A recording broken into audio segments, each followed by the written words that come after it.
ప్రపంచంలో ఎవరైనా వచ్చిన వ్యాపారాన్ని వీధిలో పెట్టుకుంటారా? డైరెక్టర్ పూరి జగన్నాథ్ రాసిన ఈ డైలాగ్ ఇండస్ట్రీకి ఇప్పుడు పక్కా సూట్ అవుతున్నట్లు కనిపిస్తోంది.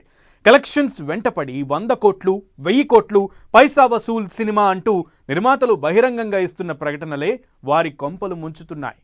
ఐటీ రైట్స్తో అప్రమత్తమైన సినీ నిర్మాతలు కలెక్షన్లపై ఓసారి కూర్చుని మాట్లాడుకుంటే బాగుంటుందనే అభిప్రాయానికి వస్తున్నారు. అందరం కలిసి నిర్ణయం తీసుకోవాల్సిన అవసరం ఉందంటున్నారు నిర్మాత దిల్ రాజు.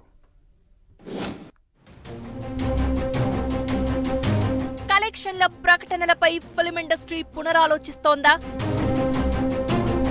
బడా సినిమాల లెక్కలపై ఇక వెనక్కి తగ్గుతారా? దిల్ రాజు వ్యాఖ్యల వెనుక అర్థం అదేనా? ఇండస్ట్రీలో బడా చిత్రం రిలీజ్ అయిందంటే చాలు కలెక్షన్ల సునామీ అంటూ ఓ పోస్టర్ వచ్చేస్తోంది. మొదటి రోజు 100 కోట్లు, 2 రోజులు దాటితే 500 కోట్లు. సినిమా కంటే కలెక్షన్లే ఎక్కువగా కనిపిస్తున్నాయి.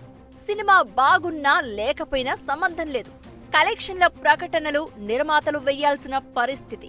కానీ ఈ కలెక్షన్లే నిర్మాతలను ఉక్కిరిబిక్కిరి చేస్తున్నాయి. ప్రొడ్యూసర్ల ఇళ్లలో ఐటీ రైట్స్ కి దారి తీస్తున్నాయనే ప్రచారం జరుగుతోంది. మైత్రి మూవీ మేకర్స్, దిల్ రాజు, సుకుమార్ ఇళ్లలో ఐటీ సోదాలు, కలెక్షన్ల ప్రకటనలపై ఇండస్ట్రీ పెద్దలు పునరాలోచించుకునే సమయం ఆసన్నమైంది. బహిరంగంగా కలెక్షన్ల ప్రకటనలు ఇవ్వడంపై ఓ నిర్ణయానికి వస్తే బాగుంటుందనే అభిప్రాయం వ్యక్తం చేస్తున్నారు.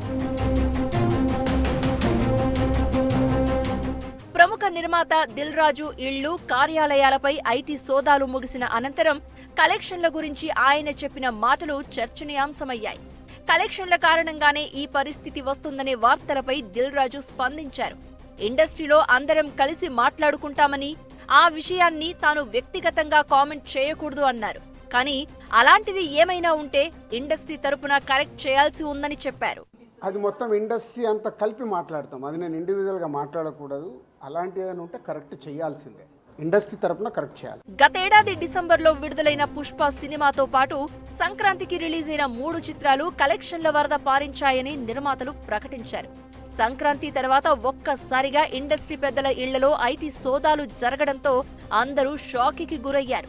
దాదాపు 4 రోజుల పాటు తనిఖీలు జరగడం కలకలం రేపింది.